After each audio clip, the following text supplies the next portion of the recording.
So yeah, thank you so much for joining us this evening.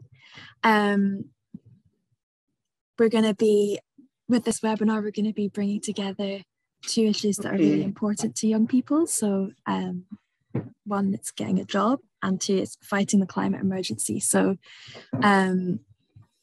hopefully the webinar tonight will bring them together in a way that is helpful for young people and youth workers alike. We've had warnings that we must act now to limit global warming to 1.5 degrees. They're becoming more and more urgent. And many young people, including I'm sure many people on this call, are looking to find jobs that are going to help them do this. But getting a job and kind of entering the workforce can seem quite daunting at the best of times, especially if you're not sure what to expect or what's expected of you. There are definitely some core skills that will help young people to become more employable for any job, which we're going to be talking about more in detail later on, as well as some ways that you can kind of prepare yourself for working in the climate sector.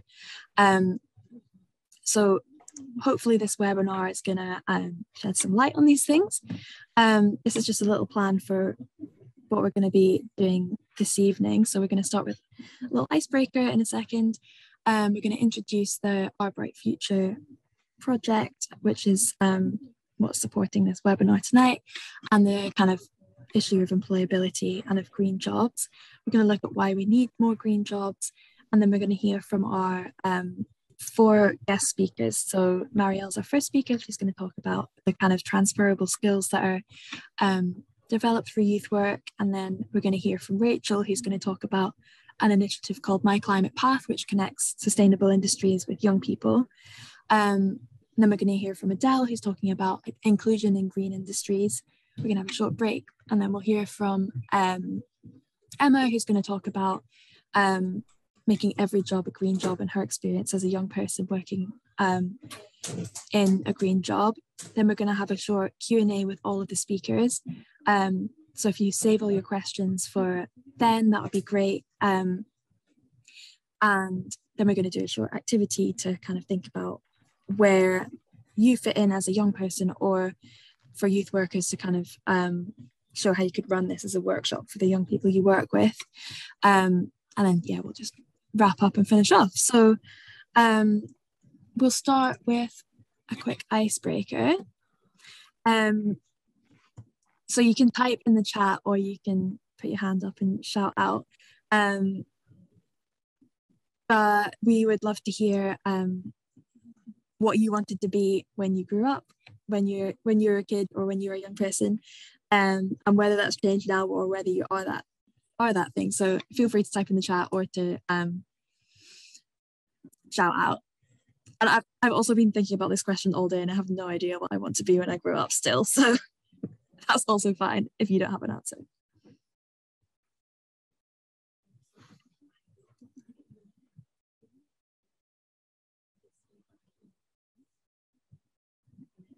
That's great to hear, Dylan, that you've already achieved your dream job.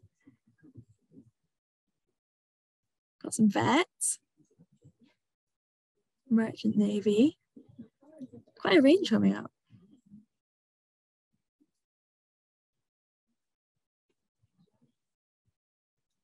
That's weird, Naomi. I wanted to be a set designer for like TV shows. I think I just really liked decorating my bedroom as a child.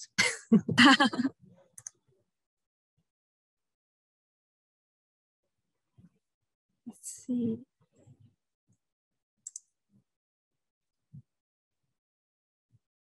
A lottery winner. I think that would be a good career choice. So yeah, we've got some pretty random and varied careers. I hope some people have achieved their dream job as a child, or have made a new one. We're going to move on quickly to talk about the Our Bright Future project. So Naomi's going to introduce that for us. Thanks, Freya. So yeah, just a little intro to the OBF project, who partners with YouthLink Scotland and have supported the webinar today. Our Bright Future is a UK-wide coalition of organisations led by the Wildlife Trusts, and it aims to tackle the challenges of the climate and nature emergencies, the growing mental health crisis for young people, and high levels of unemployment among 16 to 25-year-olds. And the Our Bright Future programme runs 31 individual projects across the UK, and it engages with over 100,000 young people, aiming to get young people out in nature, learning new skills, protecting our environment, and feeling the mental health benefits of this work. And the projects are completely youth-led, and they focus primarily on these 3 asks up on the screen. So the first one is learning in and about nature. The second one is supporting young people to get into green jobs. And the third one is to be heard and play an active role in society. And this webinar today will focus mostly on the second ask, supporting young people to get green jobs. But that's not to say that the other 2 asks aren't relevant. I think education about nature and having an active role in society both play vital roles in preparing young people for the workforce, especially jobs that have sustainability and climate at the centre. So moving on to what employability is, this webinar is all about green employability, but what do we actually mean by that? In general, when we talk about employability, we aren't referring to the types of skills you'd need for a specific job, but rather the transferable skills that you would need in any workplace.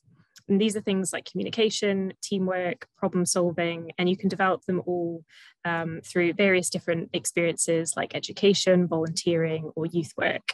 So this means that the kind of skills you'd need for a job in the sustainability sector are very similar to the skills you'd need for any other job. What's different is your motivation and drive to create change. And this is why climate education is so important, to create this motivation and to show us how much there is to change within every sector.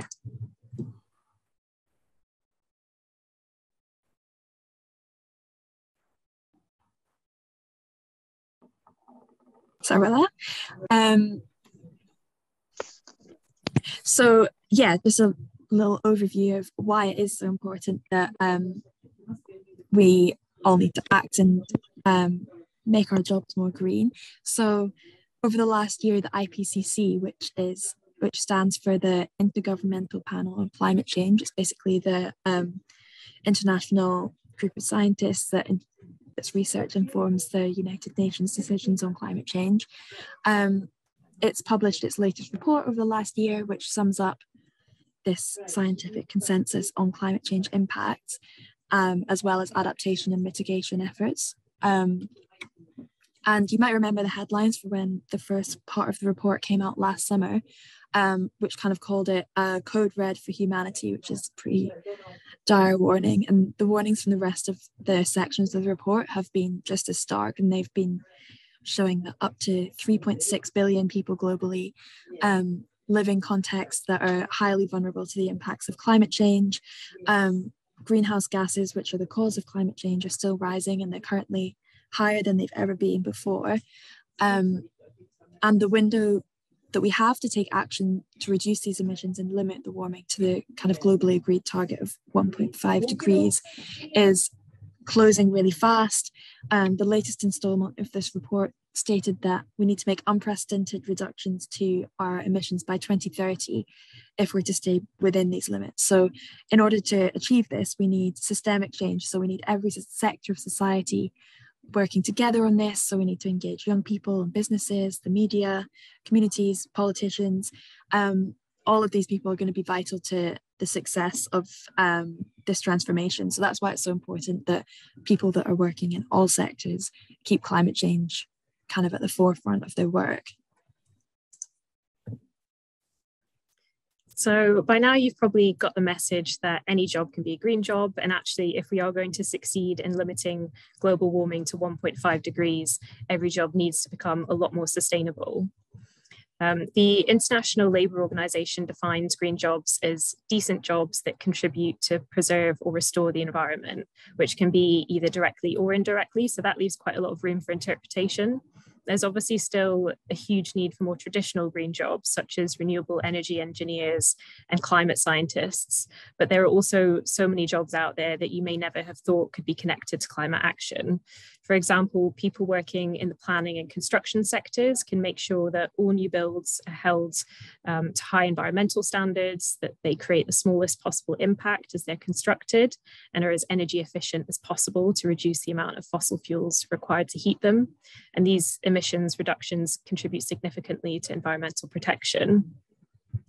Lawyers and legal advisors are increasingly taking on climate litigation cases where individuals, communities, or groups are taking governments or big corporations to court over the harm that they've done to the climate. For example, in 2019, 16 teenagers, including Greta Thunberg, filed a legal complaint through the UN Convention on the Rights of the Child against 5 of the world's biggest polluters on the grounds that they were violating their rights to a livable future. And although they were unsuccessful, cases like these show that protecting the environment is a legal issue, and the legal sector is a space where green jobs should and do exist. Teachers and educators also play a vital role in ensuring that people, especially young people, are aware of the climate crisis and what they can do about it. And this has long-lasting effects, causing people to make changes in their own lives, such as joining organisations that are campaigning for change or bringing their climate consciousness to their own work. And educators of all kinds have a really wide sphere of influence, persuading others to protect and restore the environment in lots of different ways. People working in finance can also play an important role in fighting climate change. Banking and investment might seem quite far removed from the impacts of climate change on people and nature, but in fact, the climate crisis is fueled by investments in harmful industries such as fossil fuels and industrial farming. So by divesting from these industries and investing the money in climate solutions instead, the financial sector can play a pivotal role in fighting the climate crisis. And Emma, one of our speakers today, is going to talk a bit more about this later on.